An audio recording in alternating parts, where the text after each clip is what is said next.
AI did not just change how people work. It changed how many people companies believe they need. The work still exists, the products still exist, the systems still continue expanding. But underneath, many organizations quietly stop building teams the same way. And most professionals still have not emotionally adapted to what that means structurally. For years, many technology companies operated around a relatively stable assumption. Growth required, more people, more coordination, more hiring, more specialization. And because digital systems continued expanding, headcount expansion also felt structurally normal. But AI changed something important, not all at once, quietly, operationally. Because once organizations realized certain forms of output could be accelerated, automated, compressed, or assisted, the relationship between growth and staffing started changing underneath.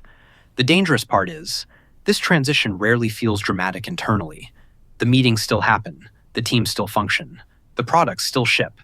But the hiring logic starts evolving differently, especially once companies fully integrate AI into operational workflows. The organization no longer asks, how many people do we need? It increasingly asks, how much output can smaller teams maintain? That distinction changes career structures enormously, because once productivity systems become compressed, professional necessity also changes psychologically, especially for junior and mid-level roles, where repetitive execution, documentation, iteration, and support labor historically created large portions of career entry space. AI does not eliminate all those functions completely, but it changes how organizations value them.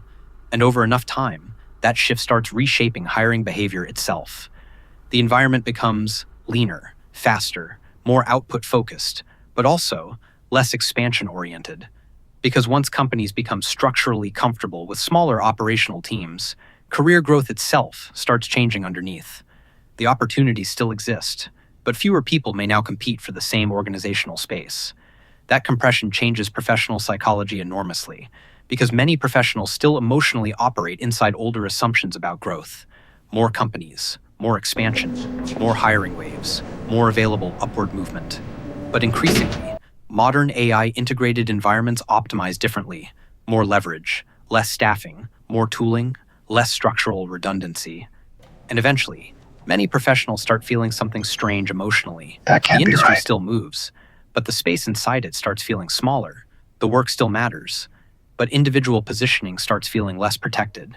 Because once organizations fully adapt to compressed productivity systems, career stability itself starts behaving differently, especially in technology, where operational acceleration changes faster than psychological adaptation. That is why many professionals still underestimate what AI actually changed. The most important shift was not content generation, code generation, automation. It was staffing psychology. Because once organizations realize similar output can be maintained with fewer people, the entire emotional structure of hiring changes quietly underneath. The company becomes more cautious, more selective, more efficiency-focused. And over enough time, that environment starts reshaping professional identity itself. People become more defensive, more optimization-focused, more concerned with proving necessity. Not because work disappeared, because structural indispensability weakened. That distinction changes everything psychologically, because modern careers depend heavily on perceived necessity, and once AI systems reduce the amount of labor required to maintain operational continuity, many professionals start experiencing a strange form of invisible compression. The role still exists, the industry still grows, but the amount of space inside the system starts narrowing quietly. And over enough time, many professionals stop asking, how do I grow here? They start asking, how do I remain necessary? That psychological transition may ultimately become the most important career effect AI creates inside tech.